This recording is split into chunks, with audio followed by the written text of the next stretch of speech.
حدیث نبی صلی اللہ علیہ وآلہ وسلم۔ حضرت عبداللہ بن مسعود رضی اللہ تعالیٰ عنہ نے بیان کیا کہ ایک شخص نے نبی کریم صلی اللہ علیہ وآلہ وسلم سے پوچھا، کون سا عمل سب سے افضل ہے؟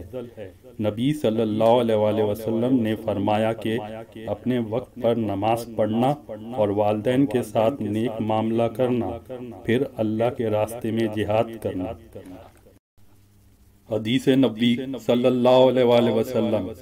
رسول اللہ صلی اللہ علیہ وآلہ وسلم نے فرمایا، صدقہ دینے سے مال کم نہیں ہوتا، اور جو بندہ معاف کر دیتا ہے اللہ اس کی عزت بڑھاتا ہے، اور جو بندہ اللہ تعالیٰ کے لیے عاجزی اختیار کرتا ہے اللہ تعالیٰ اس کا درجہ بلند کرتا ہے۔